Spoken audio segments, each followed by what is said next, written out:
Yesterday was taken by Sakshi, and I expect you must be knowing the first basic part regarding ki tax GST कब pay करना है, when we are supposed to pay GST, and what types of GST like CGST, IGST and SGST.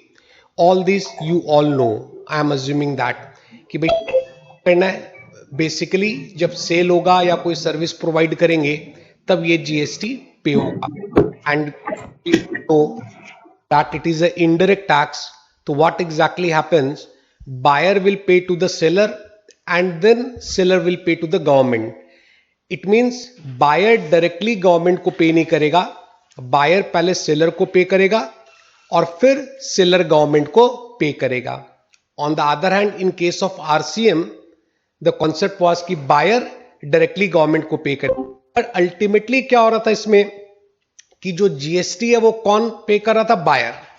लेकिन buyer directly नहीं पे करके seller को पे कर रहा है and after that seller will pay to the government. This we all discussed in the last session with Sakshi. Sakshi ने ये चीज पूरी डिस्कस की थी. ओके, तो do you have any question regarding the last session? Anyone? If anyone of you have any question regarding the last session?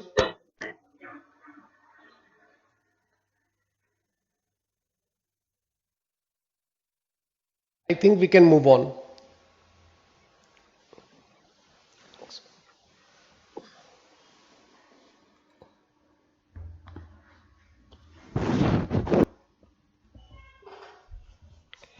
Fine.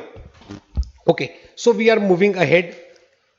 Now I am giving you one example on the screen. You just see this example. Before understanding the ITC, let us see one example. There is a person P. He is selling goods to Q. He is selling goods for rupees 100 plus 18% tax on that. It's coming total 118. मतलब P is selling goods to Q for rupees 118, which includes the sale price of rupees 100 and GST of rupees 18. ये आप लोगों ने last session में देखा था कि Q will pay tax to P and then P will pay to the government. Anyone asking something?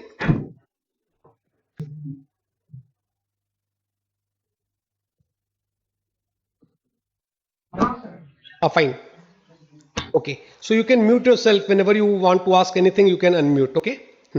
तो यहाँ पे क्या है? Q पे करेगा P को and P will pay to the government. Now I am discussing one chain transaction क्योंकि ऐसा होता भी है कि one person is selling to other, then again he is selling to someone else and finally that goods go to the consumer. So here P is selling to Q. Now again what will happen? Q is selling to R. तो फिर से Q cell कर रहा है तो again there will be GST. तो take for example Q is selling for rupees 150, तो उसके ऊपर फिर मान लो 18% जीएसटी आएगा. This I am discussing as per your last session, whatever you have understood in the last session on that basis. So Q will again sell to R. So at rupees 150 sell हो रहा है and on that tax is rupees 27. Fine. Now again R will sell to final consumer. Final consumer is S. तो again भाई सब कोई क्या करे? Everyone is adding their profit. It's a trading goods. No one is adding any value to the goods. Simply they are trading. Okay. So again R will sell to S and now I am assuming that S is the final consumer. S क्या final consumer है? Okay. So again R 200 rupees में cell कर रहा है and tax on that will be 18%, so it will be 36.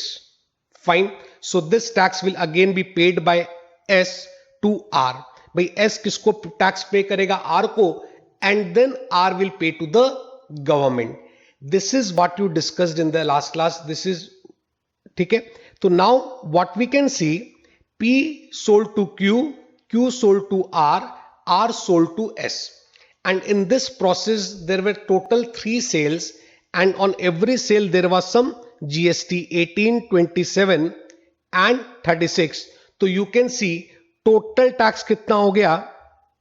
18 plus 27 plus 36, 81 rupees. So do you feel 81 rupees will be received by the government और you can say कि जो एक product था, ठीक है, this was only one single product on which 81 rupees will be receive by the government, is it possible? Obviously ये possible नहीं है, बिकॉज यहां पे क्या हो रहा है, if you can see over here there is multiple taxation, double taxation, triple taxation. तो यहां पे क्या हो रहा है, एक जो टैक्स लग चुका, again the same tax is being repeated. The very simple thing you see, जब यहां पे 150 रुपीज पे टैक्स पे हो रहा है, you see over here this 150 rupees पे टैक्स पे हो रहा है, तो आउट ऑफ दिस 150 रुपीज 100 पे तो ऑलरेडी पहले से टैक्स पे किया जा चुका है। So when we are again paying on 150 rupees, so that 100 rupees वाला portion is getting double counted, 100 rupees का पोर्शन डबल काउंट हो रहा है, so it's double taxation. Here comes the role of ITC. You know, previously, before ITC and excise का Senvet concept, previously the concept was that of mod VAT. उसमें क्या होता था कि suppose a person sold goods to Q for rupees 100, and then when Q is selling for rupees 150, Q is supposed to pay tax only on the value addition part, that is 50. That makes sense. But here if Q have to pay tax on rupees 150, simply it's double taxation, because out of this 150 tax on rupees 100 has already been paid. ठीक है, तो अब यहां पे come the concept of ITC and we'll discuss how this ITC concept will work. Do you have any question regarding this example? Because this is the most basic part of today's discussion. Unless and until you are clear with this, it will going to be very difficult for you to understand the latter part. तो in this example, do you have any question? इस example में आपका कोई question है क्या? Anyone?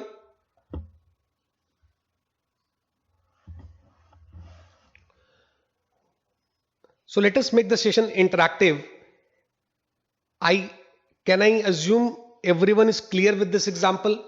P is selling to Q, Q is selling to R to S.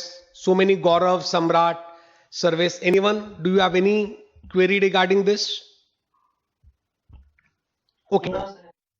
So we are moving ahead. So clear cut we can see here there is double taxation, triple taxation, or we can say multiple taxation. So how this will be taken care with the help of ITC? Now we'll see that. Okay. So keep this example in mind. Now you see the same example I'm taking over here. So how this ITC will work? Let's see. Achha, whenever we are discussing currently, forget about CGST, IGST and SGST. You just only concentrate. There is only one tax, that is GST. आप बस एक ही समझो, only GST is there. Okay. How that will be maintained, C, S and I, that will discuss later on. Currently there is only one tax, that is GST. Now you see, first transaction was between P and Q. Okay. Now Q will pay tax to P. How much? Rupees 18. You can see over here. मतलब Q paid by Q, Q will pay to P, and then P will pay to the government rupees 18. It means what? P के अपने pocket से क्या लगा? 0. And friends, this is indirect tax. Indirect tax is always beared by the final consumer.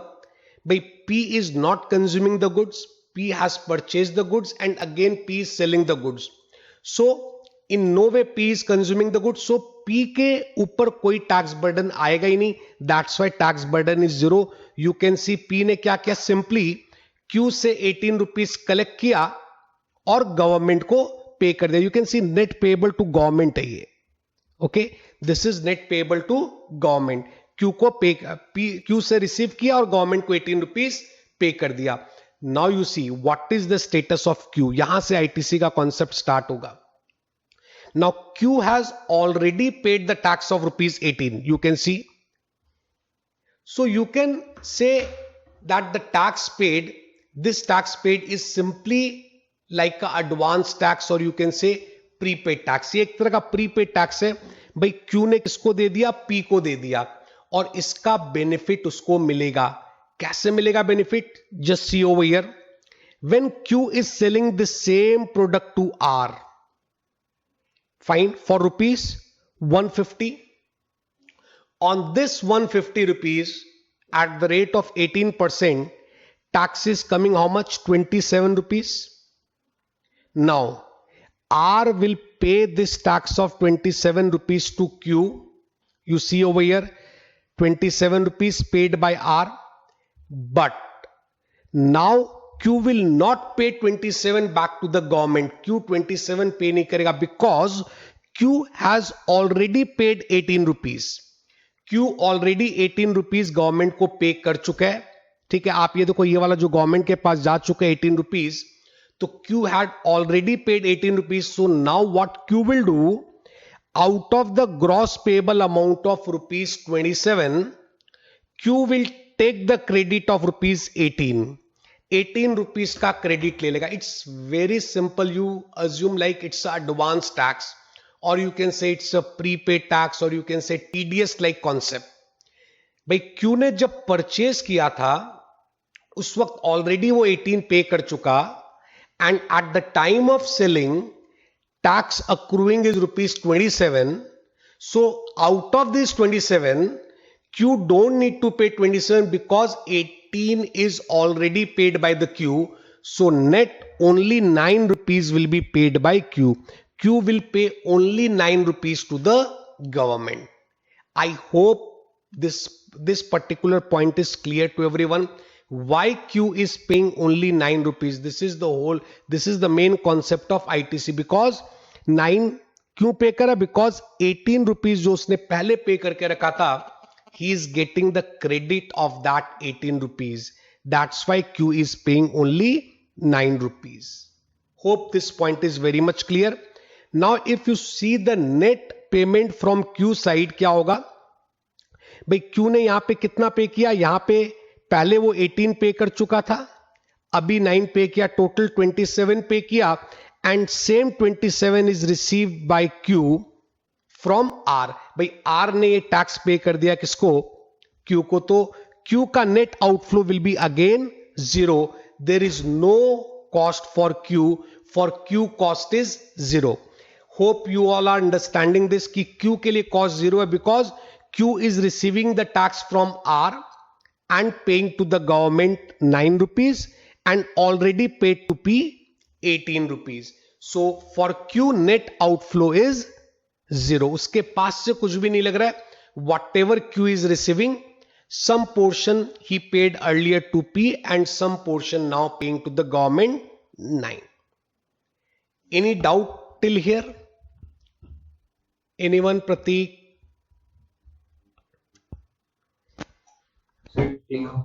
Okay. So government के पास कितना रुपया जा चुका? 18 from P and 9 from Q. Now again R is selling to final consumer S. So what will happen? Again S will pay tax of 18%, that is rupees 36. भाई S किसको पे करेगा? R को.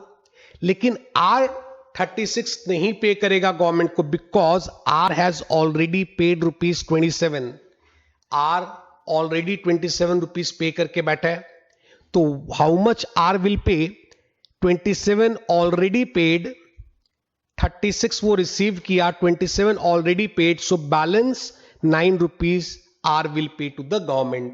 आर 9 रुपीज गवर्नमेंट को pay करेगा. So again for R net cost is 0. Why it is 0? Because R receive 36 rupees from S and paid 9 directly to government and 27 rupees to Q. So in total R is paying 36 rupees and R is also receiving 36 rupees. So R के लिए भी cost is 0. तो ultimately who beared this cost? S beared the whole cost because S is the final consumer. And if you check one thing, how much government has received, you make the total of this. You just see the total net payable to the government. It's coming how much? 36 rupees. It means government have received 36 rupees and there is no double taxation. You can see finally the product was sold for rupees 200. उसके ऊपर 18%. It was 36 rupees received by the government. The simple thing is, earlier जो लोग भी पे कर रहे थे वो उसको बाद में उसका क्रेडिट मिलते जा रहा था. So there is no double triple taxation over here. You just see this table once. I am giving you a minute's time. तो आप इस टेबल को देखो एक बार.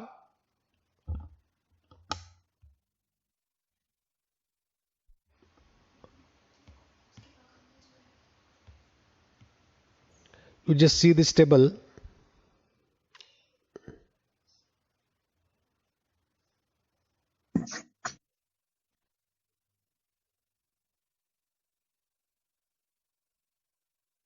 Anyone? Prateek, Gaurav, Samrat, Praveen. You just see what each individual is paying.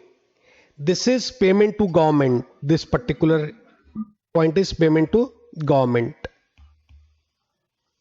This is government ka payment. Yes.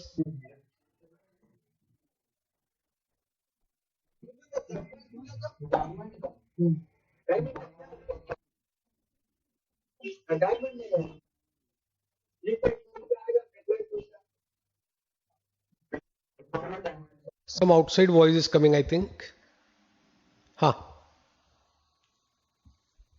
So is this clear to everyone? What P is paying, what Q is paying, what R is paying. P paying 18 to the government, Q 9 and R also 9. Total government कितना receive कर रहा है? 36 rupees government is receiving. So whatever tax is paid at the time of purchase, person is getting registered, person is getting credit of that. उसका credit मिल जा रहा है उसको. एक बार पे कर रहा, but again he'll be getting the credit. If you see, in fact, कि those who will be purchasing the material or whatever at the time of accounting entry also, कि when they are purchasing for rupees 118, तो वो लोग purchase में केवल 100 debit करेंगे और ITC में 18 डेबिट करेंगे. Because and to bank, because this 18 rupees they will get back in the form of credit. ये 18 rupees उनको वापस मिल जाएगा in the form of credit when they pay their output tax. जब वो output tax पे करेंगे तो इसका उनको credit मिल जाएगा. Let me give you one more example. You see this example. Questions?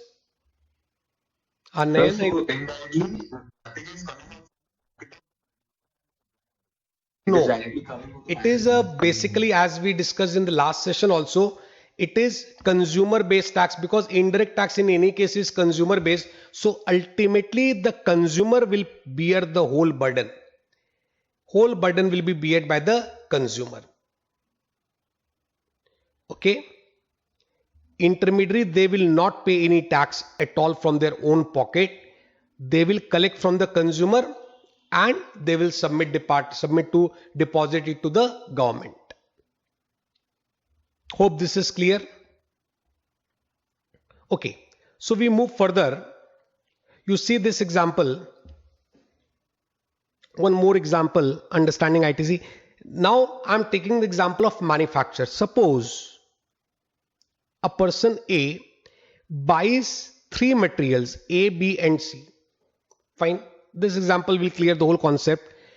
A, B, C, and amount paid is, amount of material is this, and GST paid on this is 20,000, 5%, 1,000 rupees. Here 12%, here 5%. Now total tax paid at the time of purchase of raw material is coming how much? You can see over here. I think it's coming 3,000. Sorry, it's coming 3,000.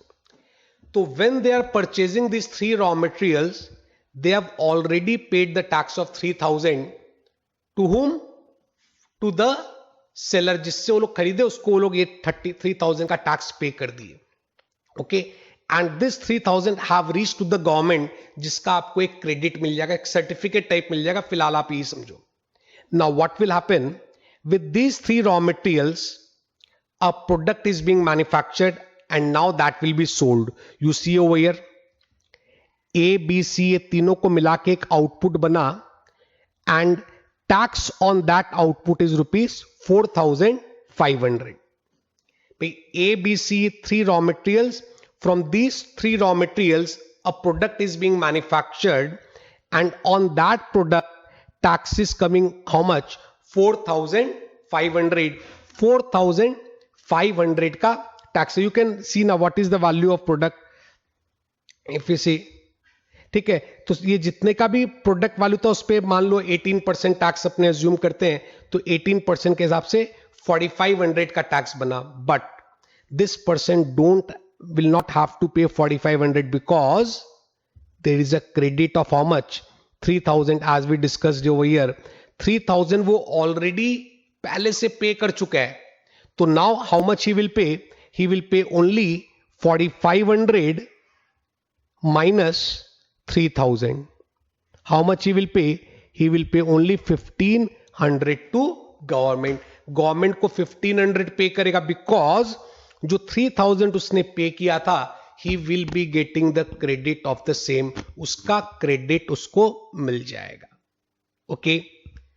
And one very interesting thing, this seller will pay tax of 1,500 from his own pocket. But again जिसको वो cell कर रहा है उससे 4,500 ही collect करेगा. भाई 4,500 collect करके only 1,500 वो गवर्नमेंट को पे करेगा और 3,000 ऑलरेडी वो पहले से पे कर चुका at the time of purchasing these 3 raw materials. तो what we can see, this person is not paying any tax from his own pocket. भाई पहले उसने 3,000 परचेज पे किया, अभी 1,500 पे कर रहा है, टोटल 4,500 पे कर रहा है. And that 4,500 he will receive from the consumer who is purchasing this product. Hope this is very much clear. Any question regarding this? Nayan, Yash, Muskan, can you switch on your video please? Some of you please.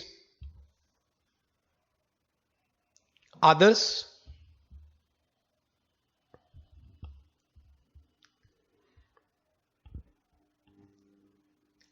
Yes. So is this calculation clear to everyone? Sarvesh Saraogi. Yes, Sarvesh ji. I think you all are mute. Fine. तो ultimately भाई ITC का concept यही है कि the person what ever tax is being paid eight the time of purchase will. Yes, हाँ,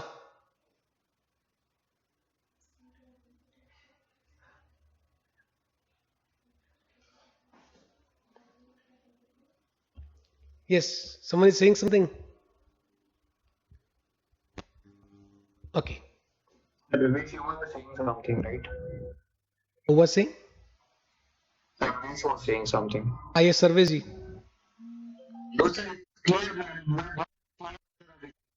Okay, fine. Thank you. ठीक है, तो is this particular point, because this is the whole calculation.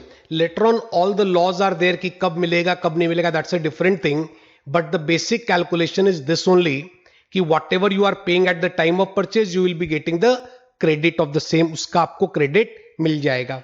So can we move further or you have any? अच्छा, can I ask you one question? Okay, let me ask you one question. Suppose at the time of purchase I am purchasing some raw material. A person is purchasing raw material X and Y. On X he is paying the tax of rupees 500 and on Y he is paying the tax of rupees 300. So total tax paid is 800. Fine. Now a product Z is being produced which will be sold in the market for rupees, take for example 10,000 and tax rate is 12%. ठीक है, Z एक product बना जो market में बेचेंगे, उस पर tax rate 12% है. So how much will be output tax? Total 1200 का टैक्स होगा. But at the time of sale we don't need to pay again tax of 1200. How much we need to pay in cash out of this 400? How much we have already paid? 800 we have already paid. So further we'll pay how much? Only 400 to the government from our, okay, cash हम लोग को 400 पे करना होगा. Fine. So it doesn't mean whenever we'll be selling we'll collect from the buyer 1200 only. Don't get confused in this. will collect 1200 from the buyer but will pay only 400. It's not that we are paying 400, we have already paid 800 at the time of purchase. That's why we'll pay further 400 now. अभी हम लोग further 400 पे करेंगे, तो total 1200 collect करके 1200 हमने पे कर दिया. तो इट्स नॉट लाइक दैट भाई कुछ भी हमारे पास से लगेगा भी नहीं और कुछ भी अपने पास बचेगा भी नहीं. ओके, तो any you can also text if you have any. Yes, okay, 400. I just open the chat box so I can see 400 you need to pay. Okay, so this is the whole concept. So should we move further for the law part, legal part of this, the different provisions of this? Fine. Is this is done? Now let's proceed. Now we come to the law part, GST law part with respect to ITC. Okay, let's see. First of all, input. देखिए, whatever we are purchasing, all those are in common. We can say it's inputs, but inputs maybe there are three types. One, we say inputs. Input simply means you can say raw material. Whatever material we are using, that is input. Second is input services. Input services means the service part that we are taking. Suppose we are paying any rent, that is input service. Okay, we are expending on advertisement, that is also input service. We are expending on repairs, that is also input service. And one is capital goods. Capital good means any capital asset that you are acquiring and capitalizing. आप कोई capital asset acquire कर रहे हो और उसको capitalise कर रहे हो, then it will be a capital asset. तो all these three will be purchasing. ये तीनों हमारे लिए खर्चे होंगे. इनपुट और input services will be immediately debited to PL, but capital asset it will be capitalised and then we take the benefit of depreciation. तो whatever we are purchasing, in all those purchases there will be tax. Okay, and that tax will be known as input tax. उसको हम लोग क्या बोलेंगे? Input tax. That will be known as input tax. आप raw material purchase कर रहे हो, उस पर जो टैक्स दे रहे हो, दैट इज इनपुट टैक्स. आप कैपिटल एसेट जो परचेस कर रहे हो, चाहे आप मान लीजिए टीवी परचेस करते हैं, एयर कंडीशन, उसके ऊपर भी आप जीएसटी देते हो, दैट इज इनपुट टैक्स.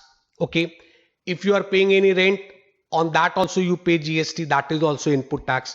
तो उन सबको अपने क्या बोलते हैं? Input tax. That input tax can be CGST, IGST और SGST. Will discuss this later on. तो ये हो गया input tax. But it's not necessary that what ever be the input tax will get the credit of that. कोई जरूरी नहीं कि जो भी हम लोग टैक्स पे कर रहे हैं परचेस पे, उसका अपने को क्रेडिट मिलेगा. It's not at all necessary. ये एकदम भी जरूरी नहीं है. Like I take a very simple example. If we go in restaurant to have a lunch or dinner, whatever bill we are paying tax on that. That is also input tax.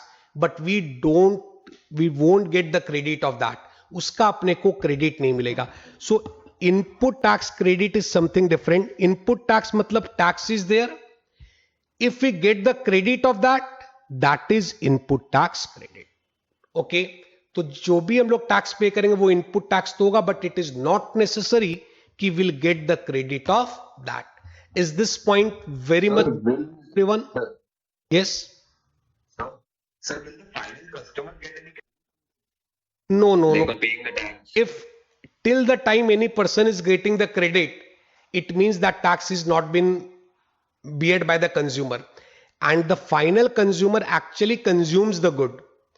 And he have to bear the tax because he is not in a position to pass tax to any other person. Ultimately, what happens in indirect tax? Passing on is going on. P pass the tax to Q, Q to R, R to S. But S has no one to pass on. वो किसको पास करेगा? क्योंकि वो तो goods किसी को cell नहीं कर रहा, वो तो खुद ही कंज्यूम कर लिया. तो S can't pass that tax. तो ultimately he have to bear the tax. पूरा tax. When it comes to income tax, so when this part, the whole thing comes under income tax thing. So will we get any kind of exemption on this? No. Definitely basically he is consuming for its own use ना. तो ऐसे भी for personal use या कोई भी अपने खुद वो कंज्यूम कर रहा है, तो उसका तो इनकम टैक्स बेनिफिट उसको ऐसे भी नहीं मिलेगा. But yes, if that is consumption for business purpose, definitely he will get the income tax benefit of that. उसका इनकम टैक्स बेनिफिट उसको मिलेगा. Okay, but one thing is there, if he consume for the business purpose, then basically it's again not a consumption, it is consumption for business. उसका personal consumption नहीं हो ना, फिर तो उसको उसका आईटीसी मिल जाएगा, उसका क्रेडिट मिल जाएगा, till he is consuming for the business purpose. अगर वो बिजनेस पर्पज के लिए कंज्यूम कर रहा है, ही will get the ITC. But if he is using personally consume कर रहा है एज अ कंज्यूमर, देन उसके ऊपर पूरा बर्डन आ जाएगा इसका. ओके, सर रेस्टोरेंट वाले जो आप एग्जांपल दिए कैसे? नहीं, if we are buying something from restaurant, or if we are having lunch in restaurant, suppose I paid a bill of 5,000 rupees, on that there is a 5% tax, it's coming 250, so I am paying to the restaurant 5,250 rupees. Okay, so for me that 5,250 will be a total expenditure. I will not get the credit of rupees 250. I am assuming restaurant is for the business purpose. Okay, but I am going lunch with my personal secretary, or you can say for some, not for my personal purpose, but for there is a conference. For that, Okay, sir. expending in lunch or dinner with some, you can say, sales personnel or any official party like that. That is a business expenditure, but still any expenses on restaurant, we don't get the credit. We'll discuss this later on. Restaurant का कोई भी खर्चा पे अपने को credit नहीं मिलेगा, will not get the credit, but it is input. Okay. Who asked this question? Sir service. हाँ, सर्विस. हाँ, आप बोलिए, क्या बोल रहे हैं, से please repeat again. Is your doubt clear? Sir वही क्वेश्चन क्या इसीलिए Fine na? So it's not necessary. We are paying tax, that is input tax, but whether we'll get the credit or not, that's a different thing. We'll get the credit if it is for the business purpose, then we'll get the credit. But in case of restaurant, it's a special case that we'll discuss later on. Even in some cases, if it is even for the business purpose, then also we don't get the credit. वो हम लोग अभी थोड़ी देर में discuss करेंगे. Okay, shall we move further?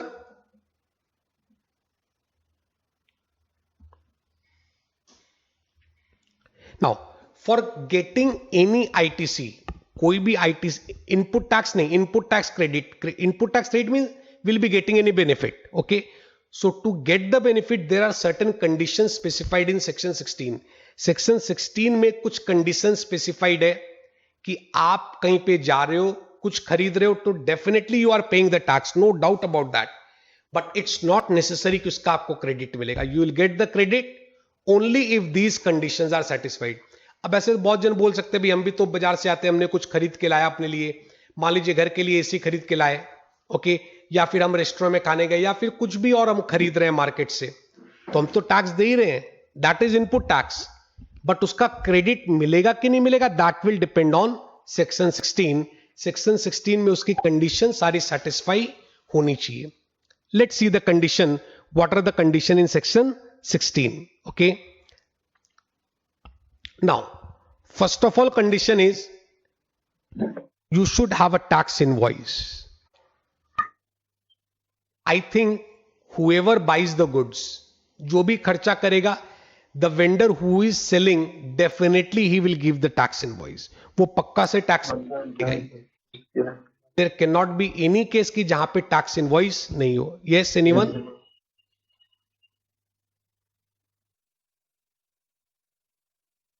Any question? Okay, so this condition we can say will be met by almost everyone. Second is he has received goods or services, means the person who will receive the credit, who will get the credit, should have received the goods or services. अगर उसने goods receive नहीं किया है या फिर उसने service receive नहीं की है, तो he will not get the credit. Like sometimes what happens, suppose goods are being imported, या फिर suppose I am purchasing some goods from Gujarat. I purchased the goods on 31st. I also got the invoice on 31st. but the goods received by me after 3 days, because it will take some time from reaching the goods from Gujarat to Bengal. तो 3 दिन बाद मेरे को goods मिला. So after that I received the goods. When I receive the goods after 3 days, then only I can get the credit. It's not that कि 31st को मेरे को credit मिल जाएगा. No, I will get the credit after 3 days when I receive the goods. So first is you should have a tax invoice. Second is you should have received the goods or services. Fine. Third is a very important one. Supplier has made the tax payment. Like suppose I purchased the air condition from Great Eastern.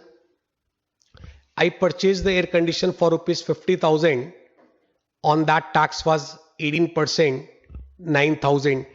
I paid the tax to the Great Eastern, but Great Eastern ने वो tax जमा नहीं किया government को, then I will not get the credit.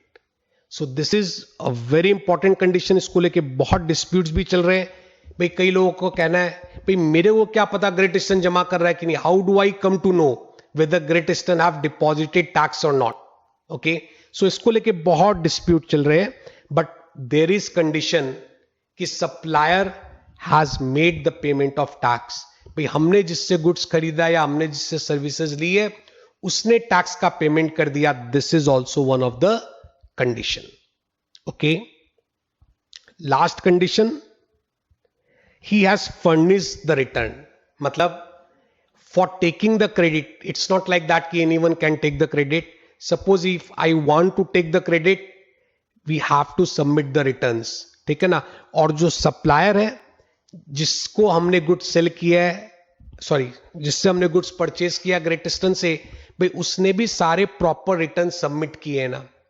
तो this point it will be taken care in the next session कि जब Great Eastern return submit करेगा then I will get the credit, otherwise I will not get the credit. Okay, so these last 2 points 3 and 4, these are actually dependent on the other person. भाई credit मुझे लेनी है लेकिन सामने वाले person पे depend करेगा whether he is complying with the condition, whether he has paid the tax और not, whether he has submitted the returns properly और नॉट. इफ ये अगर उसने टैक्स भी पे किया और रिटर्न भी प्रॉपरली सबमिट किया है, then only we can get the credit of the same. Okay, so any questions on this? Yes. So, but like being one of the suppliers, so I have given my tax to the other supplier. Correct. Like for the person I have paid my share. Now, if he pays like that, depends on. Correct. So I Look, the idea behind this is a very logical reasoning that you gave. और इसको लेके बहुत सारे court में cases भी चले. भी मैं क्या करूं, हमको थोड़ी मालूम है कि वो क्या कर रहा है क्या नहीं कर रहा. How do I come to know? This is very correct. But the thing is government has put the responsibility on us. भाई तेरे को देखना होगा सामने वाले ने जमा किया कि नहीं. There are certain tools with which you can check. That will discuss in the third session जहां पे रिटर्न्स में डिस्कस करेंगे. Because I say a very small part of that.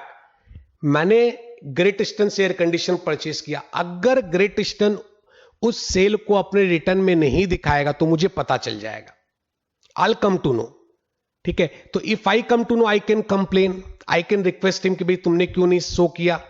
और अगर ऐसा होता I can also complain to the government. But it's my responsibility कि वो अपने रिटर्न में मेरी सेल को शो करे. There is a mechanism in returns where I can see whether Great Eastern have shown this sale in the government portal or not. वो अपने books में इसको sale show किया है कि नहीं, that we can check. But still, it's very difficult to maintain. पता लगाना कि सामने वाले ने टैक्स पे किया है कि नहीं, actually it's very difficult, or I can say it's almost impossible to know this particular point. Third number point is very difficult. Third case, supplier has made the payment of tax. It's very difficult. और इसको लेके इसलिए बहुत सारे cases भी चल रहे हैं. Any further question on this? sir, Yes, Nayan? sir, just a random question, sir. As supplier, customer, Yeah. if they all are actually corrupted and so will the government? Right. It happens. it happens, you can see one video on YouTube specifically on this. This is known, this concept that you are saying is a fake ITC. ठीक है, that is a totally different chapter. There is a video of mine on this particular topic. You can see over there. ऐसा होता है, इसी के लिए, इसी को हम लोग फेक ITC बोलते हैं. भाई हमने टैक्स पे किया नहीं लेकिन उसका क्रेडिट ले लिया.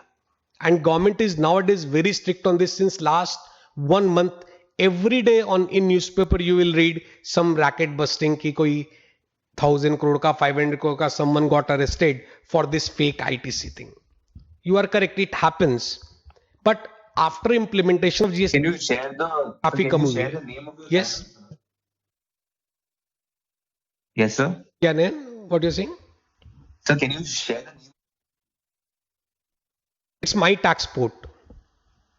My dashboard. My tax. We'll share the link on in the group. Okay, so you can see that video over there. Fine. So basically, to avail ITC, we should have invoice. Okay, but whether that invoice is authenticated or not, that we can know if the supplier has furnished the returns. अगर great eastern properly return file करेगा तो मैं देख पाऊंगा कि मैंने जो air condition purchase किया है उसने वो शो किया है कि नहीं. That I can see. Okay, second, goods receive हुआ कि नहीं, वो तो चलो कोई बात नहीं. अगर रिसीव नहीं भी हुआ होगा तो मैं बोल दूंगा रिसीव हो गया. This is not a very big deal. But yes, third number is a very challenging one. भाई ग्रेट ईस्टर्न ने टैक्स पेमेंट किया है कि नहीं. Actually, this is difficult to find out. Whatever it is, these are the 4 conditions. देखिए, ITC, it's a very huge topic. It can go up to 10 days, 4 hours each. तब भी हो सकता है complete नहीं हो. I am discussing just the very, very basic part of this. Okay, so these are the 4 conditions. So let's move further in this. Now, when we purchase capital goods, you can take the example of air condition. If you are purchasing air condition for your office, if I purchase it for my personal use, obviously I won't get ITC because ये business use के लिए नहीं है. But if I purchase it for office, then definitely I can get ITC. But one very important point over here is, suppose भाई यहाँ पे ये देखो, cost of machine is rupees 1 lakh. GST on that is rupees 12,000. So at the time of purchase of this machine, how much I am paying? I am paying 1,12,000. Fine. Now there can be 2 scenarios. Case 1, if I treat capital asset as rupees 1 lakh, I mean I will claim depreciation on rupees 1 lakh. Definitely then only I can get a credit of 12,000. भाई जो 12,000 का हमने tax pay किया है, I will take the ITC of that. और अगर मैं इसका ITC लूंगा ना अगर 12,000 का, तो obviously I won't get depreciation on 12,000. I will get depreciation only on rupees 1 lakh. It sounds logical and this can be cleared simply by the journal entry. आप ये मशीन परचेज किया, आप बताओ मशीन में कितना डेबिट करोगे, bank में credit कितना होगा? 1,12,000, नो डाउट ऑन दिस. आप मशीन कितना से डेबिट करोगे? भाई आपको इनपुट क्रेडिट लेना मतलब ये टैक्स का बेनिफिट लेना है. तो अगर आपको टैक्स का बेनिफिट लेना है तो डेफिनेटली ITC तो डेबिट करना होगा 12,000 से. तो now you have no option but to debit machine for only rupees 1 lakh. भाई machine account will be debited only with rupees 1 lakh means you will get depreciation only on rupees 1 lakh. And if you take depreciation on 1,12,000, that is only possible when you debit machinery account with rupees 1,12,000. But in that case, you won't get ITC of rupees 12,000. आपको 12,000 rupees का ITC नहीं मिलेगा. Okay, माने आप एक चीज का 2 जगह पे बेनिफिट नहीं ले सकते. You can either take it the benefit in GST in the form of ITC, or you can take the benefit in income tax in the form of depreciation. But एक चीज का 2 जगह पे you can't take the benefit. Okay, so simply this means if you are purchasing any capital asset and taking ITC, you will not get depreciation on that. उस tax वाले portion पे, ऐसा नहीं कि मशीन पे डिप्रिशिएशन नहीं मिलेगा, नहीं, ओनली ये जो 12,000 का टैक्स वाला पोर्शन है, on that you won't get any depreciation का बेनिफिट। डेप्रिसिएशन की बेनिफिट आपको उस पर नहीं मिलेगी। Any questions on this? Yes, someone?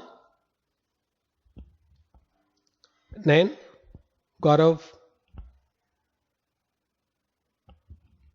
ठीक है। So we are moving further now. This is also a very important point. When, up to what time you can take ITC? Suppose I purchased anything and I'm supposed to take ITC, but I forgot for any reason. Might be I misplaced the bill or I forgot to record the entry in my books. So I missed that ITC. After 3 years I came to know कि अरे यार मेरा तो ITC छूट गया. तो can you take that ITC after 3 years? Not at all. There is a time limit. What is the time limit? For any financial year end, you can take the example of the last financial year was 31st March 2020. For that financial year, you can take ITC up to 30th September. माने मार्च के बाद जो सितंबर आएगा उस सितंबर तक, या फिर उसके पहले अगर आपने एनुअल रिटर्न जो कि जीएसटी का एनुअल रिटर्न है वो सबमिट कर दिया तो उस डेट तक। उन दोनों में जो अर्लियर है उस डेट तक ही आप पुरानी आईटीसी ले सकते हो। I mean to say, suppose आपने एनुअल रिटर्न अगस्त में जमा कर दिया, because annual return contains the summary of the whole year and things will freeze over there. तो अगर आपने 31 मार्च 2020 का एनुअल रिटर्न सबमिट कर दिया अगस्त में, खत्म, बस। अब इसके बाद आप कोई भी पुरानी आईटीसी नहीं ले पाओगे। अगर आपने मान लो एनुअल रिटर्न सबमिट किया नवंबर में, तो भी September is the last date. सितंबर के बियॉन्ड आप कोई भी आईटीसी नहीं ले सकते पिछले साल का। तो 31 मार्च का ITC maximum you can take by next September. उसके बियॉन्ड अगर आपका कुछ मिस भी हो गया, you won't be in a position to take that ITC. That will be a total loss for you. Is this point clear to everyone? Any question regarding this? Anyone?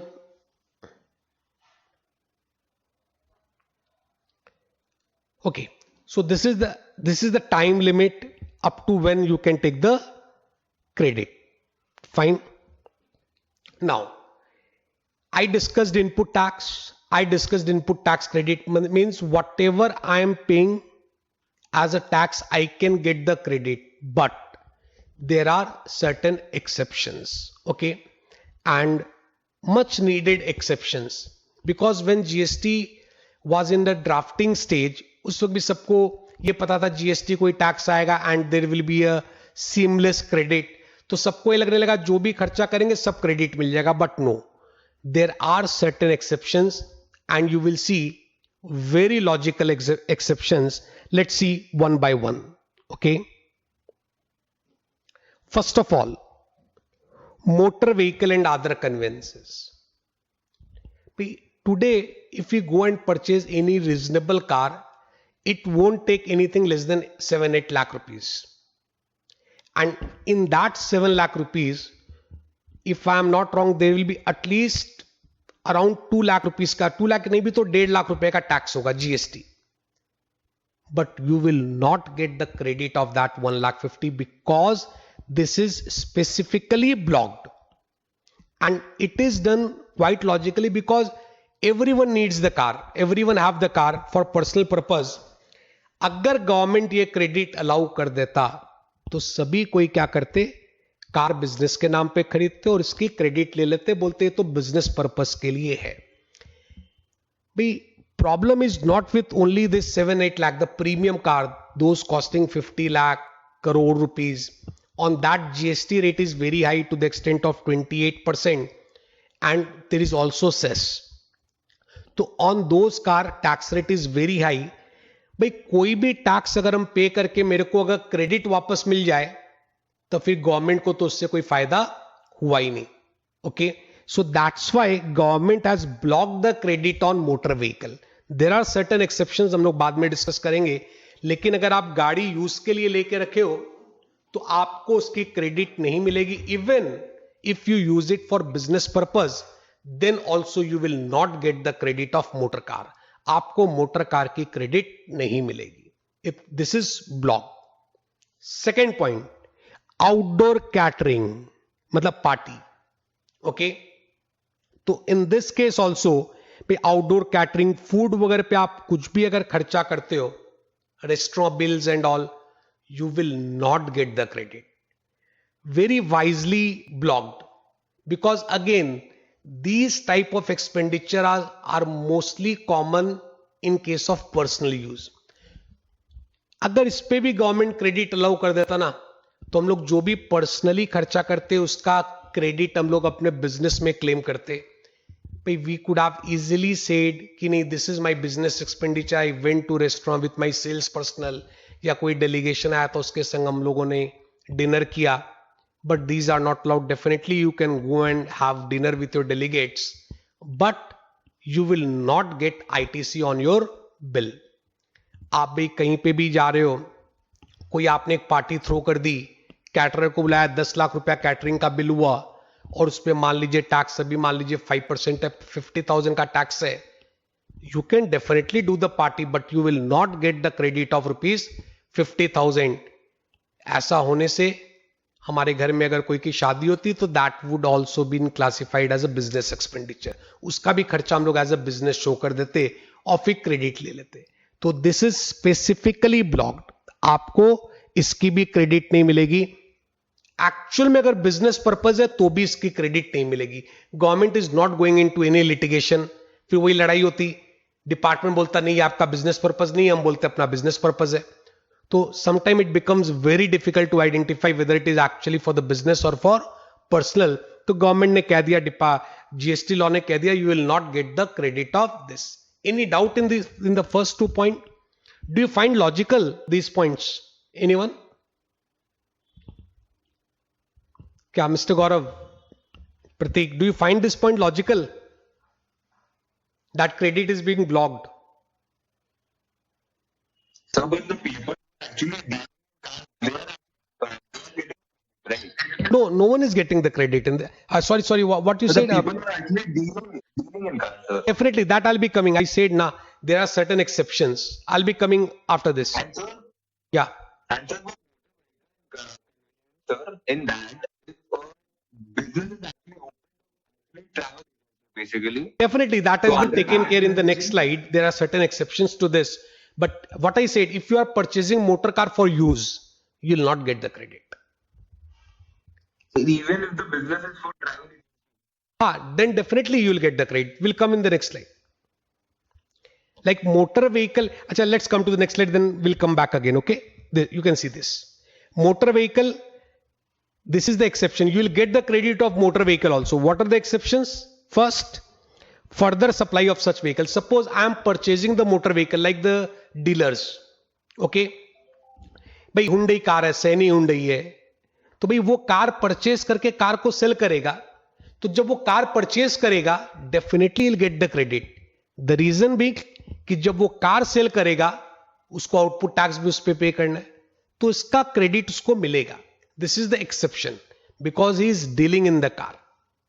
Okay, very much like PQRS जो हम लोगों ने example लिया ना, भाई P से Q गया, Q से R गया. If they are selling the product as it is, definitely they will get the credit. What I said, motor car if you are purchasing for the use, you will not get the credit.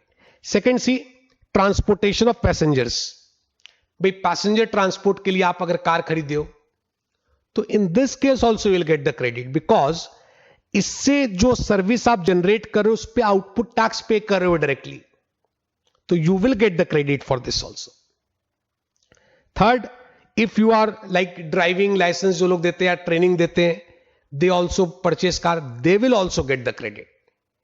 Now many of you might be thinking कि यार ठीक, हम भी यही बोल के खरीद लेंगे कि हम ट्रेनिंग देते हैं, हम पैसेंजर ट्रांसपोर्ट करते हैं, थोड़ा बहुत इनकम दिखा लेंगे. No, you can't do that, because when you purchase the car for these purpose, okay, second and third, there is separate registration for that. तो आपकी नंबर प्लेट पीछे में पीली रंग की होगी. आपको अच्छा नहीं लगेगा कहीं पे भी जाएंगे पार्टी में उस कार को लेके, लोगों को लगेगा भाड़े की गाड़ी लेके आया, इसकी खुद की कार नहीं है. तो ये दोनों केस में it should be A commercial vehicle, तो दैट इज नॉट पॉसिबल. तो government has very smartly done this. और फर्स्ट वाला केस में तो भाई एज इट इज उसको किसी और को देना है, तो उसका आप ये तो बोल नहीं सकते कि मैं ये कार खरीदा हूं बेचने के लिए और फिर उसको आप यूज कर लो. That is not possible.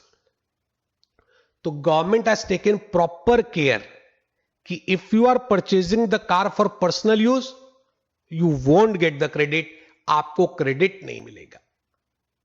Okay, yes. But if you purchase car for the transportation of goods, like जिन लोग का बिजनेस होता है they purchase their own trucks, Matador, ये सब खरीदते हैं, they will get the credit on the same. उसके लिए डेफिनेटली उनको क्रेडिट मिलेगा. भाई सिंपल सी बात है, अगर मोटर व्हीकल से आप कोई बिजनेस को कनेक्ट कर दो directly, not indirectly, direct concession होना चाहिए, then definitely you will get the credit. मैंने ऐसा नहीं कि नहीं यार ये तो मेरी गाड़ी है, हम स्टाफ को घर से ऑफिस लाते हैं, you won't get the credit. Directly it should be related. Directly कैसे रिलेट होगा? आप स्टाफ को लेके आते हो और उनसे पैसे लेते हो, भाड़ा लेते हो, या फिर आप कोई पैसेंजर्स कमर्शियली उस पर रन करते हैं तब.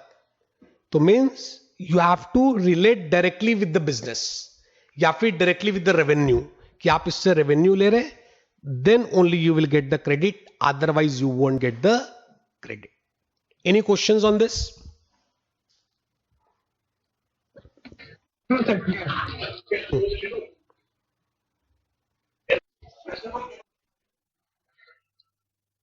Okay, fine.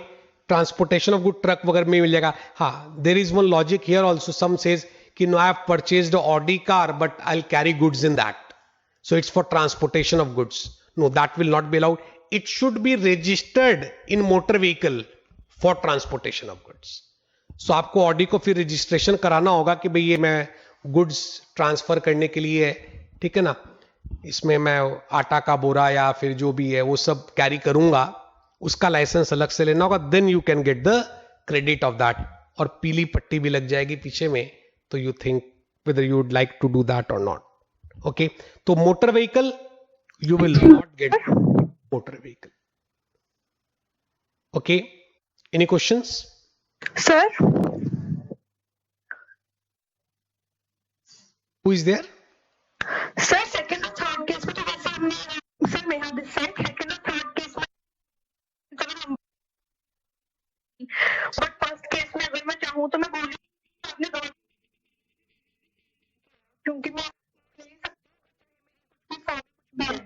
Absolutely, I'll come to that. Bhai, so, your name please? अच्छा, Meghna rightly said कि okay, second and third case is taken care by the government. Sir, Meha. Sorry, Meha. Huh. Mega. Okay, so now in the first case he is saying कि I'll purchase the car for saying that कि I'll sell it. ठीक है ना, मैं इसको cell करने के लिए. Fine. Now let me clear you. How you will take that car on the road, Mega? Without number, how you will take that car on the road? Because if you are purchasing the car like dealers, they do, when they purchase the car, they don't get that car registered in their name, and without registration you can't get the number. Am I right? Yes, sir. तो फिर आप कैसे करेंगे? आप number अगर ले लिए, मतलब it is registered in your name, then it means it is not for resale. Okay, got it. Thank you. तो गवर्नमेंट हैज टेकन प्रॉपर्ली, क्योंकि नहीं तो गाड़ी में तो फिर हर 2 साल में गाड़ी चेंज करता, पक्की बात है यार. इनडायरेक्टली 18% का डिस्काउंट मिल रहा है ना फिर तो अपने को. अगर अपने को 18% की क्रेडिट मिल जा रही है, मतलब 18% का डिस्काउंट मिल रहा है. तो government has taken care of this. ऐसे नहीं मिलेगा आपको credit. Okay, so we move further. So we discussed motor vehicle outdoor catering. Very logical point. Rent a cab. Again वही जो ओला उबर आप लोग चाहते तो उसका क्रेडिट भी आपको नहीं मिलेगा. You will not get the credit of that. And very rightly done. नहीं तो एक और दिक्कत आती, फिर वो रिटर्न सबमिट करता, बहुत प्रॉब्लम आती. तो इसके ऊपर भी आपको क्रेडिट नहीं मिलेगा. You will not get the credit of the same. Fine. Now the next point is works contract service. Basically this is construction of any immovable property. एकदम सिंपल आप ये समझो, आप कोई इमूवेबल प्रॉपर्टी कंस्ट्रक्शन कर रहे हैं तो उस पर ह्यूज खर्चा लगता है, बट उसकी क्रेडिट आपको नहीं मिलेगी. I give a very simple example. Hotels. आज अगर कोई एक बड़ी होटल बनती है 5 स्टार, यू कांट इमेजिन कितने करोड़ एंड करोड़ रुपीज लगते हैं, और उसके ऊपर कितनी करोड़ एंड करोड़ की आईटीसी होती है, आईटीसी इनपुट टैक्स क्रेडिट. लेकिन वो आईटीसी आपको नहीं मिलेगा because it is specifically blocked. उसको स्पेसिफिकली ब्लॉक कर दिया गया है. अब यहां पे भी बहुत सोची समझी बात है, स्ट्रैटेजी है, बिकॉज इमूवेबल प्रॉपर्टी में मेनली क्या लगता है? Anyone? What is the main material required to construct immovable property? Yes, anyone? Yes, Nayan, Mega, Service. What is the main material required to construct immovable property? Cement. Bricks, concrete, cement. Concrete, cement. You know what is the GST rate on cement? It's 28%, highest slab. तो भाई ये सब कुछ एक, जैसे you can say iron, TMT bar and all these are for the construction and mainly immovable property. तो फिर क्या होता, अगर इसमें कर देते तो किसी का पर्सनल खर्चा भी होता, वो बात भी है. प्लस होटल्स वगैरह में अगर वो लोग आईटीसी अलाउ कर दे तो फिर जिंदगी भर तक हो सकता है उनको टैक्स मिले नहीं. इतना ह्यूज आईटीसी होगा, जिंदगी में नहीं, मतलब 2-4-5 साल 10 साल तो हो सकता है गवर्नमेंट को टैक्स ही नहीं मिले. तो स्पेसिफिकली उन्होंने कह दिया भाई, if you construct any immovable property you will not get any ITC on that. उसके ऊपर आपको कोई भी आईटीसी नहीं मिलेगा. इस पे भी बहुत केसेस चल रहे हैं. इस पे मेन केस करने वाले कौन है? होटल्स वाले. भाई होटल्स वालों का कहना है, बहुत लॉजिकल कहना उनका, कि हम ये होटल 5 स्टार होटल बना रहे हैं, इस पे जो रेंट आएगा I will be paying 18% output tax on that. और वो गवर्नमेंट को बोल रहे और आप मेरे को मेरे खर्चे पे इनपुट टैक्स क्रेडिट नहीं दे रहे. It's not justified. As per constitution, they are taking the reference of constitution and they are demanding कि ITC should be granted on the expenditure. इसके ऊपर ITC मिलना चाहिए, but currently it is specifically blocked. What do you say? What is your opinion? ITC मिलना चाहिए क्या इस पे? Anyone? Sir, if you see public.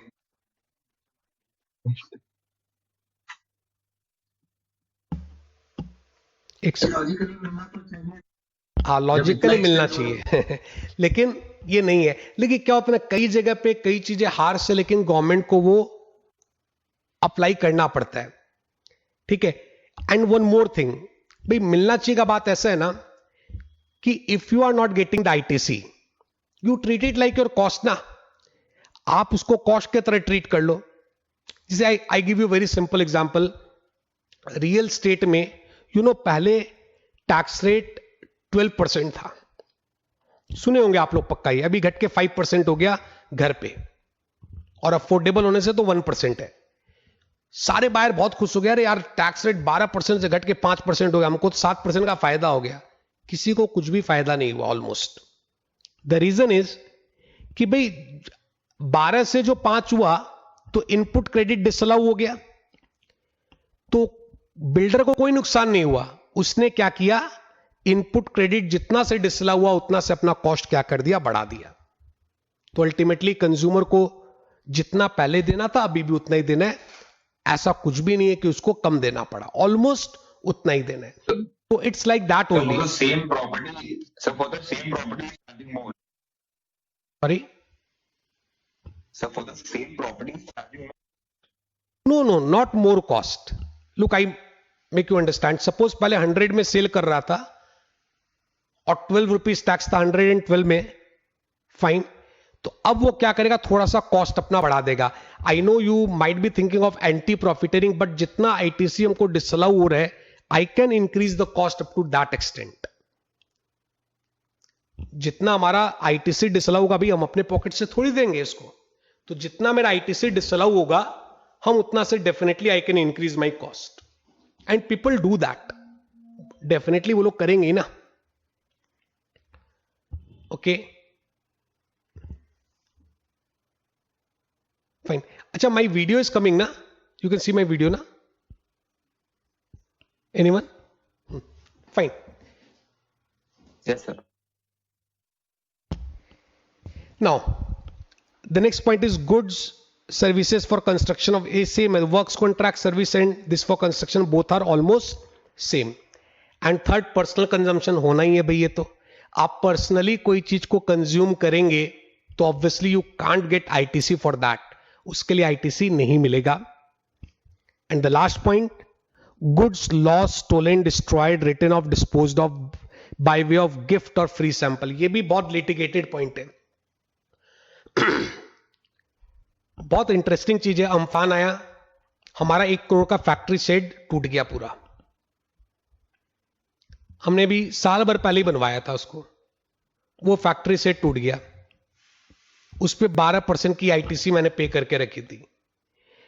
Amphan में शेड टूटा जो टूटा, apart from that I have to further pay ₹12 lakh, क्योंकि जब कंस्ट्रक्शन पे आईटीसी था वो तो मैं आईटीसी क्रेडिट लेके यूज कर लिया.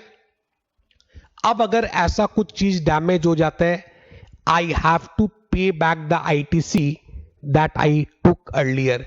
अगर मैंने पहले कोई आईटीसी ले रखी थी तो मेरे को वो वापस करनी होगी. Something very strange. गोडाउन में 10 लाख का माल पड़ा था, चोरी हो गया. माल जो चोरी हुआ चोरी हुआ.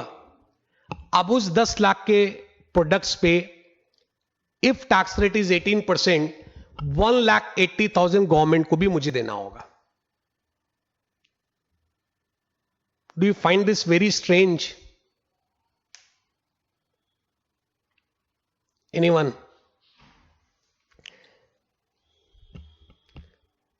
ठीक है ना.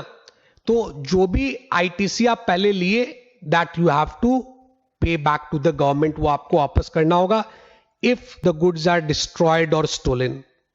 In fact, if you have distributed any gift, like in New Year's, क्या होता है, डायरीज, कैलेंडर्स, ये सब हम लोग गिफ्ट करते हैं, कंपनियां गिफ्ट करती हैं, they will not get the credit of that. जबकि ये क्या बिजनेस एक्सपेंडिचर है, sale promotion expenses, but they will not get the credit. The reason is they have distributed free of cost. तो कोई भी चीज अगर वो लोग फ्री में किसी को देंगे तो उसका आईटीसी नहीं मिलेगा. Very logical insertion. The reason being, फिर तो कोई भी चीज लेंगे, मान लीजिए एक रोलेक्स की घड़ी खरीद ली, हम बोल दिए इसको तो हम दे दी अपने सेल्स पर्सनल को गिफ्ट में, और उसके ऊपर जो 28% का टैक्स था, वो टैक्स का बेनिफिट मेरे को मिल गया खाली. तो that is not allowed. Sorry, So instead of if they actually charge, correct. then they can do it. As per law,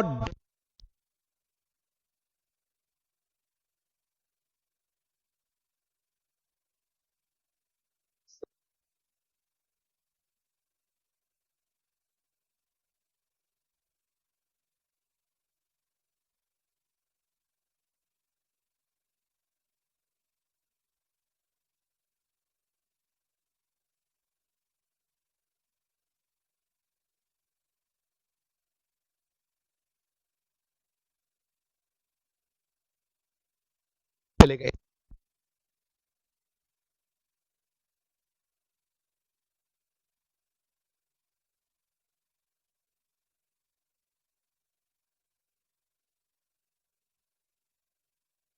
business use है.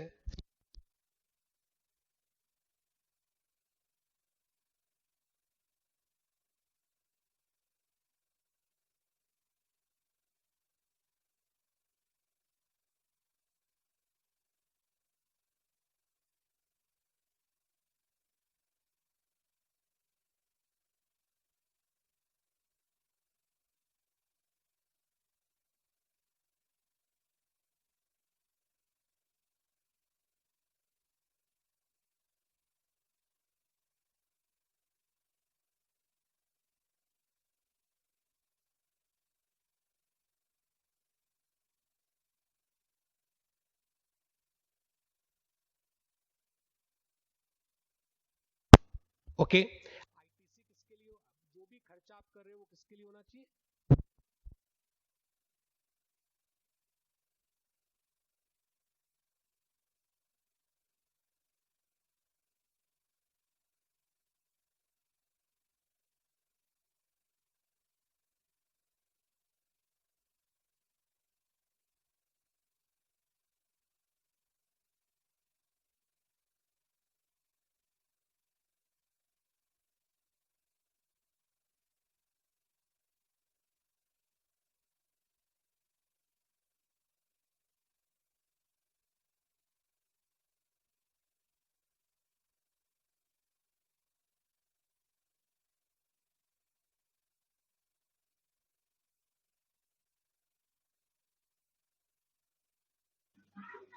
हाँ,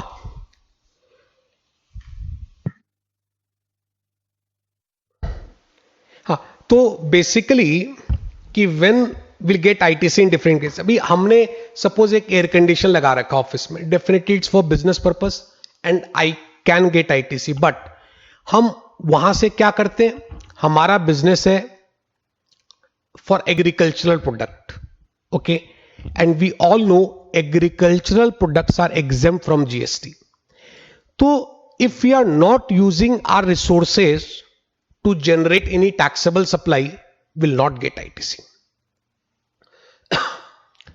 ITC तभी मिलेगा जब वो रिसोर्सेस को इनपुट सर्विसेज कैपिटल गुड्स को यूज करके अगर हम टैक्सेबल सप्लाई कर रहे हैं, then only will get ITC. Is it okay? मतलब हम ऑफिस बना रखे हैं, खर्चा हो रहा है, हम रेंट पे कर रहे हैं, लेकिन वहां से अगर हम एग्रीकल्चरल प्रोडक्ट सेल कर रहे हैं, विल नॉट गेट आईटीसी, उसका हमें आईटीसी नहीं मिलेगा. लेकिन वहां से अगर हम लोग कुछ ऐसा सेल कर रहे हैं जो टैक्सेबल है, we will get ITC. Second thing, I am manufacturing certain product like you can say air condition and I am exporting. अगर हम एक्सपोर्ट कर रहे हैं, then also I will get the benefit of ITC. लेकिन फिर यहां पे कई बार ये क्वेश्चन आता है कि भैया आईटीसी का करेंगे क्या, एक्सपोर्ट पे तो टैक्स लगता ही नहीं है. Very true. तो you can get refund of your ITC, आपको आईटीसी का रिफंड मिल जाएगा. ओके, अगर आप एक्सपोर्ट कर रहे हो तो या तो आप टैक्सेबल सप्लाई करो या फिर एक्सपोर्ट करो. लेकिन अगर आप एग्जेम्प्ट सप्लाई करते हैं, लाइक आई सेड कि you are selling agricultural product, you will not get ITC, क्योंकि आप गवर्नमेंट को उस पर टैक्स भी नहीं देने वाले. तो आपको उस पर, उससे रिलेटेड जो भी खर्चा होगा उस पर आपको आईटीसी नहीं मिलेगा. In many cases what happens कि my business is there of, you can take for example wheat flour. हम व्हीट फ्लोर सेल करते हैं, आटा, that is exempt. But I also sale it as branded, that is taxable. तो हम branded भी cell करते हैं और हम अनब्रांडेड भी सेल करते हैं. आई सेल बोथ. तो इन दैट केस मेरे को आईटीसी कितना मिलेगा, जो भी ऑफिस खर्च है उसका प्रोपोर्शनेट. टर्नओवर कैलकुलेट करके how much we are selling as taxable and how much we are selling as exempt, on that basis will get the ITC proportionately. Fine. तो सिंपल सी बात है, आपको आईटीसी तभी मिलेगा when you can relate output tax with that. आप output tax pay नहीं करोगे और आपको आईटीसी मिल जाएगा, that is not possible except in case of export. Export में मिल जाएगा, आप आउटपुट टैक्स नहीं पे करोगे तो भी you can get the ITC, but otherwise you will not get ITC. अगर आप आउटपुट टैक्स पे नहीं करोगे, you will not get ITC. Is it clear? Any questions on this? Any questions on this? Sir इसमें जैसे आप अभी बोले कि प्रोपोर्शनेट में होगा, तो प्रोपोर्शनेट में इसको कैसे मैनेज करेंगे? फर्स्ट ईयर का सपोज करिए सेल 30% है, अगर नॉन ब्रांडेड, और ब्रांडेड 70% है, और सेकेंड ईयर में अगर 50-50 हुआ, तो अब जैसे एसी या कुछ भी अपने बाइंग कर रहे हैं. हाँ,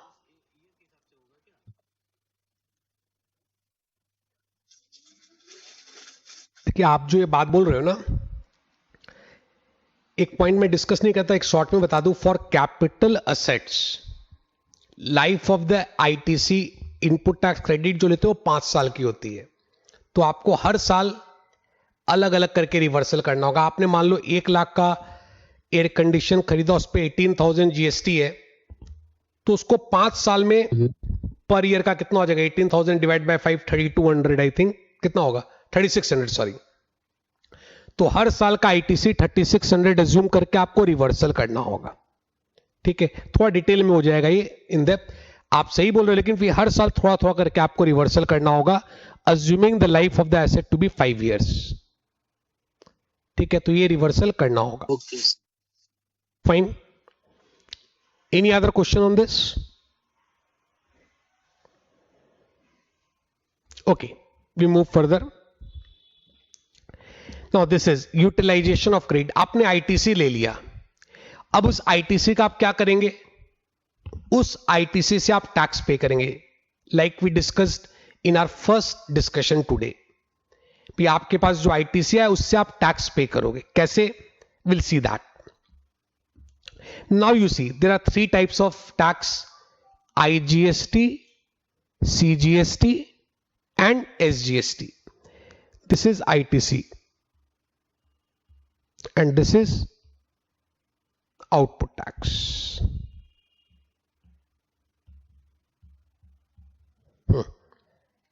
Now आप आईटीसी अगर आईजीएसटी के फॉर्म में है, तो you can use this IGST to pay your output IGST और आउटपुट सीजीएसटी और आउटपुट एसजीएसटी। मतलब आईजीएसटी का आईटीसी से आप कुछ भी पेमेंट कर सकते हो। आईजीएसटी का आउटपुट टैक्स भी पे कर सकते हो, सीजीएसटी का भी कर सकते हो, एसजीएसटी का भी कर सकते हो, योर चॉइस, आप कैसे भी पे कर सकते हो, कोई दिक्कत नहीं है। लेकिन सीजीएसटी का इनपुट टैक्स से आप खाली सीजीएसटी का ही आउटपुट टैक्स पे कर पाओगे। I will give you example on this with numbers. SGST का इनपुट टैक्स से आप एसजीएसटी का ही आउटपुट टैक्स पे कर पाओगे, या सिंपली इसको बोल सकते हैं सीजीएसटी से एसजीएसटी पे नहीं हो सकता, एसजीएसटी से सीजीएसटी पे नहीं हो सकता। फाइन। और एक सबसे इंपॉर्टेंट रूल है, आपको आईटीसी में अगर सब में बैलेंस है तो पहले आपको आईजीएसटी का आईटीसी को खत्म करना होगा। ऐसे नहीं समझ में आएगा, एग्जांपल से समझ में आ जाएगा। फिलहाल आप ये समझ ध्यान में रखो, आईजीएसटी से आप कोई भी टैक्स पे कर सकते हो, लेकिन सीजीएसटी से आपका सीजीएसटी ही पेमेंट होगा, एसजीएसटी से एसजीएसटी पेमेंट होगा। And one more thing, CGST और एसजीएसटी से आईजीएसटी का टैक्स भी पेमेंट हो सकता है। I give you one example, आप देखो तब क्लियर होगा ये वाला चीज। हमारे पास ये 3 तरह की आईटीसी है। 10,000 rupees in IGST, 6,000 rupees in CGST and 6,000 rupees in SGST। ये आईटीसी कैसे आया होगा? Anyone please? ये आईजीएसटी, ये आईटीसी कैसे आया होगा? यस, नैन, मेगा सॉरी, ये आईजीएसटी, ये आईटीसी कैसे आया होगा? सर इनपुट परचेज किए होंगे, परचेज किया हम लोगों ने, डेफिनेटली वहां से आईटीसी आया है। अब जब हम सेल करेंगे उस पर हमको टैक्स पे करना है, तो वो टैक्स हम इसी से पे करेंगे। कैसे? आप देखो, सपोज हमें आउटपुट टैक्स पे करना है 25,000 रुपीज का। कैसे करोगे? प्लीज कोई आंसर बताओ, एक बार सोचो आप, मैं 1 मिनट की टाइम दे रहा हूं, आप कैसे पे करोगे, किससे कितना पेमेंट करोगे? ये सब आपके लेजर में बैलेंस से समझ लो, तीनों you can use these two pay your 25,000। आप कैसे पे करोगे?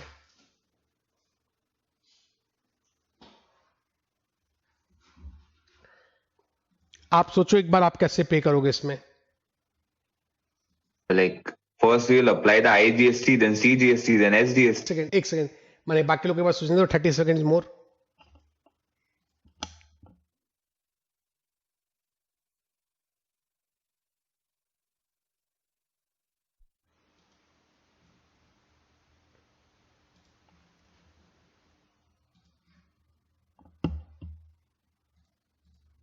हाँ, yes, who was saying? Someone was giving the answer. Yes, Nain. Yes, sir. हाँ बोलो. Sir, I said that first IGST, then CGST, then SGST. We can use it in this order only, sir. Fine भाई 25,000 rupees का पे करना है. What will do. Yes, sir. But the balance is only 22,000, sir. Correct correct fine. 10,000 rupees तो ये वाला ITC से payment, IGST से पेमेंट हो जाएगा. बचा 15. 6,000 इससे पेमेंट हो जाएगा, 6,000 इससे. तो टोटल कितना पेमेंट हो गया? 22. 22. But we are suppose to pay 25. अब क्या होगा? एनीवन, अब क्या होगा? Sir, 3,000 cash. 3,000 rupees we have to pay in cash. Correct. 3,000 अपने को कैश में पे करना होगा. फाइन. अच्छा, one more question on this same example. Very rightly said कि फर्स्ट विल पे विथ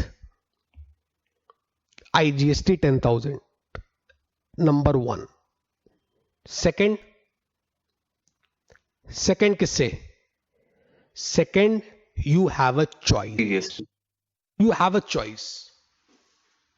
आपकी इच्छा CGST से करो, आपकी इच्छा SGST से करो, किससे भी करो. आपके पास चॉइस है. कोई रूल नहीं है कि पहले C यूज करना है कि पहले S. आप देख लेना बैलेंस किसमें कितना है. नॉर्मली C और S में बैलेंस क्या रहता है? बराबर ही रहता है. ठीक है ना. तो आप देख लेना, किसी से भी पे कर सकते हो, इस पर कोई रिस्ट्रिक्शन नहीं है. लेकिन हाँ, पहले I से करना है. Okay, everyone clear? एक और एग्जांपल. Yes, sir. Sir, यस, बोलो. Who is there? Nayan. is there any chance yes, proceed. ITC is actually more than the amount of output GST, sir? It can happen. So then in that case, what will happen, sir? Balance will be there left. We don't have to pay anything in cash. Balance पड़ा रहेगा. It will happen when you do huge capital expenditure. आप नहीं factor. So in that case, what will happen to that credit? So that balance after September. Keep lying. That will keep lying for indefinite period. जब तक आप use नहीं करोगे वो पड़ा रहेगा. You don't have to reverse. What about that? Carry forward to next year. What about that period, sir? No period. There is no such period. वो carry forward होते रहेगा. Okay. Do you have anything else in your mind?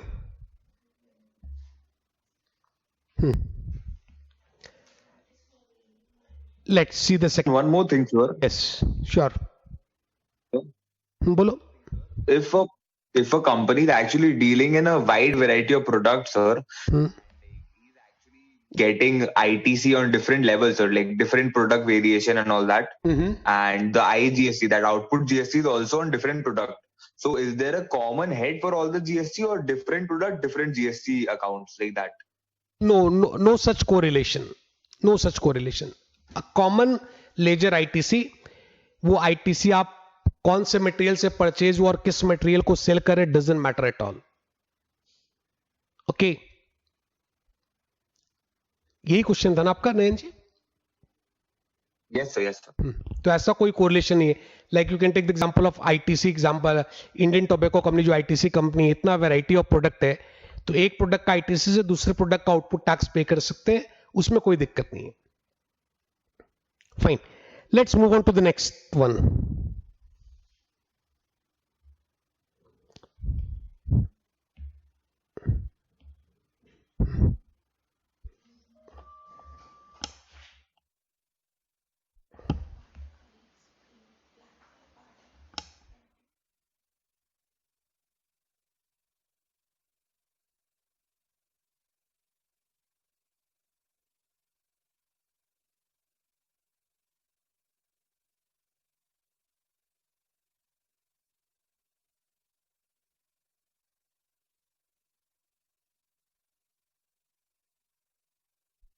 This is the second case.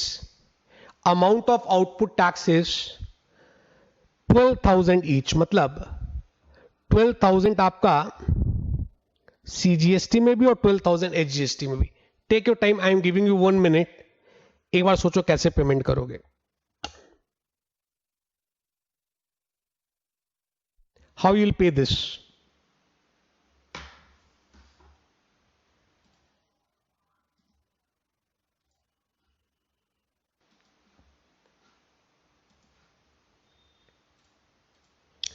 Yes. Anyone who will say? Total 24,000 पे करना है.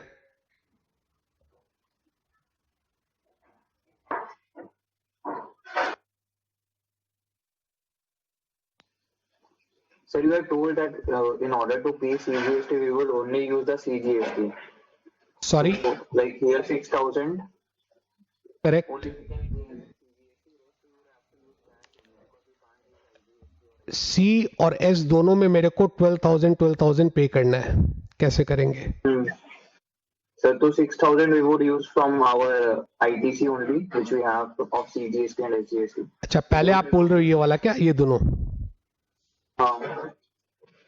Absolutely wrong. 6,000. नहीं, ऐसे नहीं होगा. First you have to use IGST का ITC, it's compulsory. जब तक IGST ITC में बैलेंस है, you can't use C and S का ITC. First you have to use IGST. Is it okay? Okay, sir.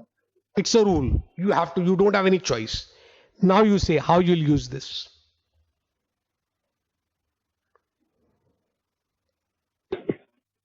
So first IGST, then CGST, SGST. IGST कैसे? आपके पास दो head है ना अभी आउटपुट में, 12,000.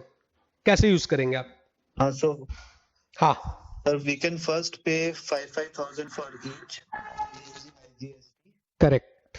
5,000 for CGST, then 7,000.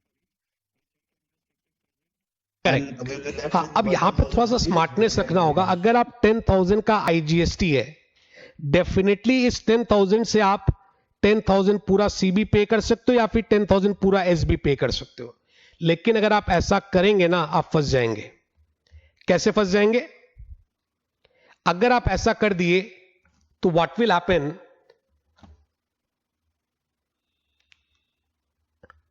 Sorry, C और S दोनों में आपको 12,000 पे करना था. अगर आप 10,000 पूरा यहां से पे कर दिए, IGST का पूरा C से पेमेंट कर दिए, तो व्हाट विल हैपन, C में खाली 2,000 रुपीज पे करना बाकी रहेगा, लेकिन C का ITC बैलेंस कितना है? 6,000 रुपीज है. तो आपको यूज ही नहीं आएगा उतना, खाली 2,000 ही पे करना है. ऑन द कॉन्ट्ररी S में क्या होगा? 12,000 अभी पे करना बाकी है, लेकिन S में बैलेंस कितना है? खाली 6,000 रुपीज है. तो बैलेंस 6,000 आपको कैश में पे करना पड़ जाएगा. तो it is always advisable, what you should do, पहले IGST को दोनों में बराबर बांट दो. मतलब आप देखो, आपको C और S में 12,000 करके पे करना था, तो आप पहले IGST को यूज करोगे. कैसे? कोई एक पेमेंट नहीं करोगे, दोनों में 6,000 रुपया पेमेंट कर दोगे. 6,000 ईच, नहीं सॉरी 6 नहीं, 5,000 ईच होगा, सॉरी 5,000 ईच. उसके बाद कितना बचा? 12 में 5,000 पेमेंट हो गया, यहां पे 5,000 पेमेंट हुआ, कितना बचा? 7,000 ईच बचा. इस 7,000 का पेमेंट 6,000 करके जो CGST और SGST में बैलेंस है, तो फिर यू हैव टू पे 1,000 ईच इन कैश. आपको 1,000 करके कैश में पेमेंट करना हो. तो idea is, first you have to use IGST, और वो भी यू शुड यूज इक्वल, दोनों में C और S में. And after that what you should do, C में जो बैलेंस है वो C का पेमेंट करेगा, S में जो बैलेंस है S का पेमेंट करेगा.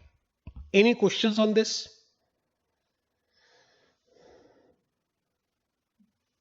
No sir, clear. ठीक है. तो ये थोड़ा ये रूल अभी चेंज हुआ रिसेंटली, मतलब फिर भी 1.5 साल हो गए. स्टार्टिंग में जब GST आया था तब ये रूल नहीं था, चॉइस थी. पर IGST पहले खत्म करना कोई जरूरी नहीं था, लेकिन अभी नियम हो गया कि first you have to complete your IGST balance, then only you can use your CGST and SGST.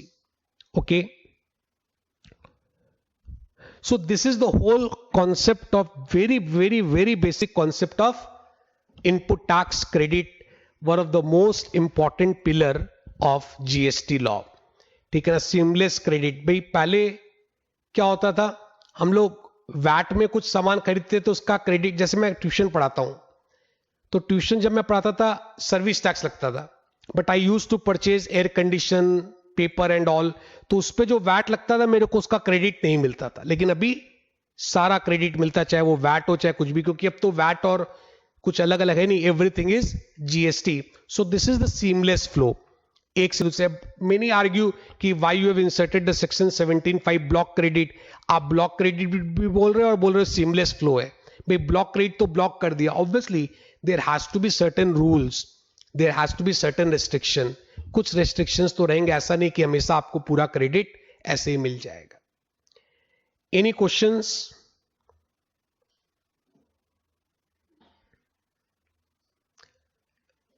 Please, you can switch on your videos, please.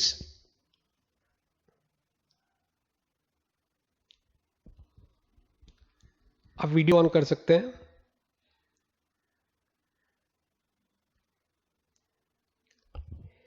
So, any questions from your side?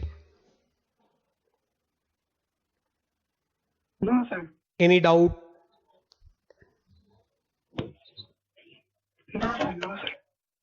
Suppose we purchased a machinery for rupees 10 lakh and we pay tax on that 1,80,000. तो आपको depreciation कितना पे लेना है? 10 लाख की machine, हाँ, 1.8 लाख का tax, तो डिप्रिशिएशन कितना पे लेना है? खाली 10 लाख पे, बिकॉज 1.8 लाख का आप इनपुट टैक्स क्रेडिट लोगे. Okay.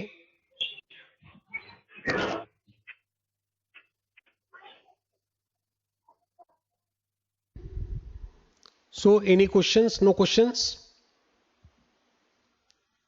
So, this is all about the discussion of ITC. आपके पास कोई questions हो तो you can WhatsApp on in the group also if you have any query regarding this.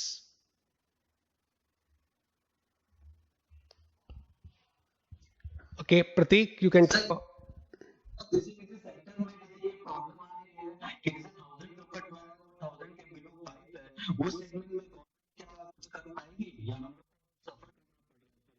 Garments की बात कर रहे हो ना आप शायद? हाँ, अब सफर मतलब अब देखिए 1000 के, मैंने आप किसको लेके सफर हो रहे हैं? 1000 के ऊपर जो 5 उसको लेके सफर हो रहे हैं क्या? 12 बजे उसको लेके क्या?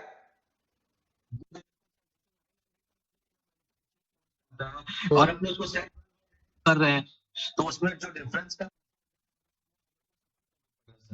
नहीं तो इससे अच्छा फिर 1000 के नीचे को भी टैक्स लगा दे तो झमेला खत्म. एग्जैक्टली सर, एक है तो कोई प्रॉब्लम कि वो टैक्स के लिए प्रॉब्लम हो. There is also some awkward situation जहां पे टैक्स जब ऐड कर देंगे then it will cross 1000. You take for example, suppose 12% is the tax rate and 950 is the price. जब तक 950 है तब तक बिलो 1000 है, लेकिन टैक्स ऐड कर दिया तो 1000 को क्रॉस कर गया. There are certain unanswered issues. We expect कि gradually this will be taken care, but currently these are the problems.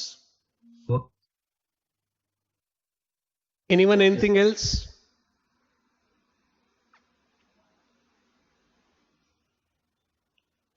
Okay, Abhishek. Sir, for some reason, if we cannot take the credit of that, then we can charge depreciation on that, right? Yeah, definitely you can charge depreciation. Absolutely. But if you charge depreciation, you will get the tax benefit of 25%. In case of ITC, you will be getting benefit of 100%. But obviously, if you have forgot to take ITC, then definitely you should take depreciation. At least save 25%. Okay. Yeah, thanks portion on that. Correct. Okay, so next session will be on compliance and returns. That will be taken by Sakshi. So we all will be meeting tomorrow for the next session. Thank you so much.